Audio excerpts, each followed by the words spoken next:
Drama serial शेर की मां को इस बार शक हो चुका हुआ है बदज़्ज़मान के ऊपर और वो उसे साफ साफ मुंह के ऊपर कह देती है कि ये जो कुछ भी किया है तुम्ही ने किया है। उधर मोहब्बत का इजहार इस बार शेर भी कर ही देता है फजर के साथ। फजर इस बात के ऊपर बहुत ज्यादा खुश भी हो जाती है। मलक शुजात इस बार अपनी बेटी को कह देता है कि जितनी जल्दी हो सके शेर मेरे हवाले कर दो ताकि मैं शेर से अपने सारे के सारे बदले ले सकूं और उसे मैं कभी भी नहीं छोड़ूंगा। आने वाले वक्त में शेर बहुत जल्द ठीक होकर सबके सामने आने वाला है। बदराहत से भी बदला लेकर ही रहेगा। आने वाली किस की मुकम्मल कहानी में आप सभी दोस्त देखेंगे। फजर रो रही है इस बार बहुत ज्यादा कि आखिरकार उसे हो क्या गया है। यहाँ पर अपनी माँ को सारा का सारा सच बता देती है कि शेर को मैंने संभाला हुआ है। इस बार मैं शेर को कोई भी नुकसान नहीं पहुंचने दूंगी क्योंकि शेर ने जिस तरह से मुझे बचाया था ना उस दिन फाल से, उसने मेरी इज्जत का मान रखा है मामा जान। शेर बिल्कुल भी उस खानदान जैसा नहीं है। शेर बिल्कुल पॉजिटिव है और उसने कभी भी नहीं सोचा कि वो हमारे घर वालों का बुरा करे। आप इस बात के ऊपर सोच ही सकते हैं कि उसने मेरी जान बचाई, तब मेरी इज्जत बचाई, उन भेड़ियों में से निकाल कर घर लेकर आया, लेकिन मेरे बाप ने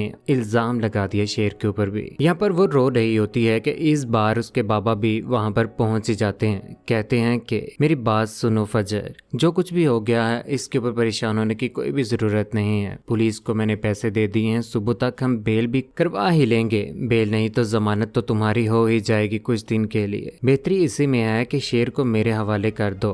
बेटा तुम्हें परेशान होने की कोई भी जरूरत नहीं है। लेकिन फजर यहाँ पर बहुत ज्यादा हैरान हो जाती है कि बाबा किस तरह की हरकतें कर रहे हैं और कौन सी बातें कर रहे हैं। मैं तो कभी भी शेर के साथ कुछ भी बुरा नहीं होने दूंगी। मलिक शुजात को आखिर हो क्या क्या है, दुश्मनी की आड़ में इनके बच्चों का क्या कसूर है। उसे तो ये भी समझ नहीं आ रही कि शेर तो कभी भी उनका बुरा चाहता ही नहीं था। मलिक शुजात अपनी बेटी को साइड पर होने का कहते हैं। दूसरी जानिब शेर बहुत ज्यादा उदास हो चुका है कि इस बार राजदान को जैसे ही फजर की कॉल आती है तो यहाँ पर राजदान बोल पड़ता, कहता है कि फजर की कॉल है, जल्द अज जल्द मुझे दो और वीडियो कॉल करो। यहाँ पर वीडियो कॉल के ऊपर फजर हालचाल जानने की कोशिश करती है क्योंकि कभी भी फजर इस बार घर से बाहर उसे मुलाकात करने के लिए नहीं जाएगी क्योंकि बाहर गुंडे जो खड़े हैं वो इस बार फजर के ऊपर नजर जमाए बैठे हैं कि फजर जहाँ जहाँ जाती है उसके पीछे उसका ख्याल रखा जाए ताकि शेर को उसी ने छुपाया हुआ। इसी वजह से वो इस बार शेर को वीडियो कॉल के ऊपर ही हौसला देने की कोशिश कर रही होती। यहाँ पर शेर बोल पड़ता है, कहता है कि मुझे अंदाजा हो रहा है कि मैं क्यों तुम्हारी तरफ खींचा चला आता था। मुझे जाना तो रिदा के पास होता था लेकिन तुम्हारे पास आ जाता था। मुझे तो एक बात की समझ नहीं आ रही, उस दिन ब्यूटी पार्लर के सामने भी और भी काफी जगह के ऊपर मैंने तुम्हें अपने सामने ही पाया है। यहाँ पर फजर कहती है कि ऐसा कुछ भी नहीं है, तुम ना पहले पागल नहीं थे अब पागल हो चुके हो। ये बात सुनने के बाद यहाँ पर शेर हंसना मुस्कुराना शुरू कर देता, कहता है कि ऐसा कुछ भी नहीं है। कब आओगे तुम, मुझे तुमसे मिलना है, मैं तुम्हारे बगैर अब नहीं रह सकता। यहाँ पर फजर कहती है मेरा फोन अब बंद होगा, कुछ के लिए नहीं खोलूंगे। तो यहाँ पर शेर कहता है कि जब मुझे तुम्हारी याद आएगी तो मैं क्या करूंगा। फजर कहती है कि मुझे तुम्हें मेरी क्यों याद आएगी, तुम्हें मेरी नहीं याद आएगी क्या। यहाँ पर फजर कहती है कि हाँ जी मुझे याद आ जाएगी और बहुत जल्द मैं मुलाकात करने के लिए तुम्हारे पास भी पहुंचने ही वाली हूँ। यही बात सुनने के बाद यहाँ पर शेर बहुत ज्यादा खुश होता है। शेर तो इस बार ठीक से ठीक होता चला जा रहा है। यही बात इस बार बदर आहद फहद को कभी भी बर्दाश्त नहीं होगी कि शेर जब बाहर आएगा तो अपने बाप का भी पत्ता लेकर ही रहेगा।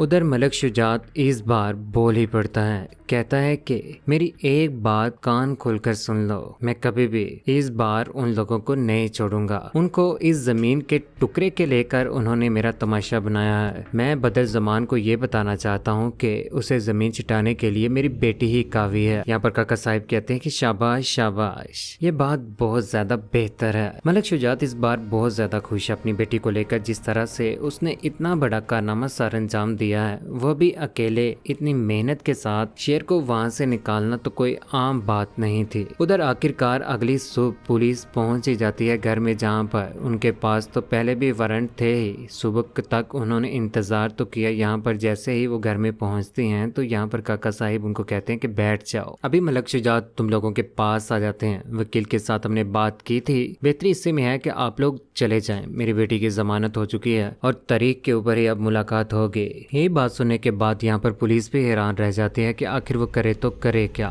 लेकिन यहाँ पर फजर की माँ बहुत ज्यादा परेशान होकर रह चुकी हुई है। मलक शुजात अपनी बेटी के लिए इस बार तो जान देने के लिए भी हाजिर हो चुका हुआ है, क्योंकि इस बार उसकी बेटी उसके सारे के सारे रिक्वायरमेंट के ऊपर पूरी उतर रही है। दूसरी जानिब शेर की तबीयत दोबारा से खराब हो जाती है, जहाँ पर डॉक्टर इस बार उसका बीपी चेक करने की कोशिश कर रहे होते हैं। उसे लेफ्ट के ऊपर दर्द होती है। यहाँ पर शेर बहुत ज्यादा परेशान हो चुका है। आखिर शेर को इतनी ज्यादा मेडिसिन जो शुरू में लगी हुई थी, आज उनका असर उसके ऊपर है ही। दूसरी जानिब इस बार बदर की बेगम इस बार पूछ ही लेती, कहती है कि शेर को कौन उठा कर लेकर गया है। यहाँ पर शेर की माँ बोल पड़ते कहती है कि मुझे तो ऐसा लगता है कि यहाँ पर आहद, फहद और बदर का इस चीज में कसूर है। वो बहुत ज्यादा गुस्से में होती है। कहाँ पर है शेर? बदर से पूछती है शेर की माँ। मुझे नहीं पता है कहाँ है, जमीन खा गई या आसमान के ऊपर चला गया, मुझे इस बात की बिल्कुल भी समझ नहीं है शेर कहाँ पर है। जब तक मुझे मेरा बेटा वापस नहीं मिल जाता तो मैं हर एक के ऊपर शक करूंगी। मुझे पूरा यकीन है कि बदर ये जो कुछ भी हो रहा है ये तुम ही कर रहे हो। ये बात सुनने के बाद यहाँ पर आहद और बदर भी हैरान हो जाते हैं कि आखिर यहाँ पर शेर की माँ कैसी बातें कर रही है। यही सारी बातें सुनने के बाद इस बार उनके ऊपर खौफ तारी हो ही जाएगा। आने वाले वक्त में बहुत जल्द शेर घर वापिस आने वाला है, जिसके बाद ये सारी की सारी बातें बिल्कुल भी आहद, फहद और बदर से बर्दाश्त ना हो पाएंगी कि शेर तो अब बिल्कुल तंदुरुस्त हो चुका है। यहाँ पर बड़ी अम्मी तो बहुत ज्यादा खुश होती है और बहनें भी, क्योंकि उनकी इज्जत के मुहाफिज तो यहाँ पर शेर ही हैं। वो तो बिल्कुल भी नहीं है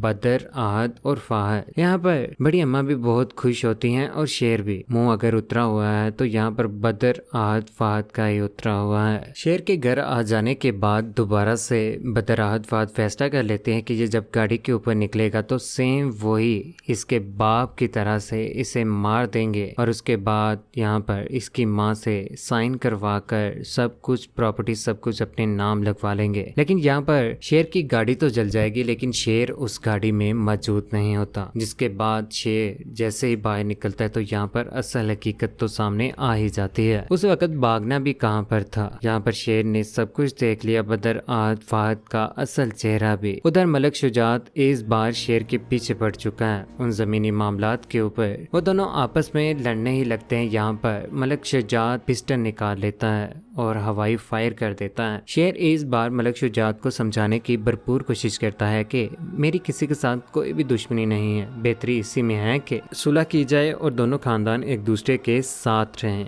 यही बात सुनने के बाद मलक शुजात को समझ आ जाता है कि वाकई ये बात दुरुस्त है। फजर और शेर के दरमियान तो बहुत ज्यादा मोहब्बत बढ़ चुकी है, जिसकी वजह से इस बार शेर रिश्ता लेकर घर में पहुंच ही जाता है अपनी पूरी पूरी फैमिली को लेकर। पूरी फैमिली बहुत ज्यादा खुश होती है जब ताज भी यहाँ पर काका साहिब भी मौजूद होते हैं। काका साहिब के आगे यहाँ पर शेर सर झुका देता है और काका साहिब इस बार शेर को गले भी लगा ही लेंगे, क्योंकि शेर बहुत पॉजिटिव है। वो बिल्कुल भी आहद, फहद और बदर जैसी सोच नहीं रखता है। कौन कौन चाहता है कि जल्द अज जल्द शादी हो जाए फजर और शेर की। बदर, आहद, फहद को सलाखों के पीछे कौन कौन देखना चाहता है? अपनी कीमती राय का इज़हार नीचे कमेंट सेक्शन में जरूर कीजिएगा। चैनल को सब्सक्राइब करने के बाद बेल का बटन जरूर दबाइएगा। अपना ख्याल रखिएगा, दुआ में याद रखिएगा। अल्लाह हाफिज।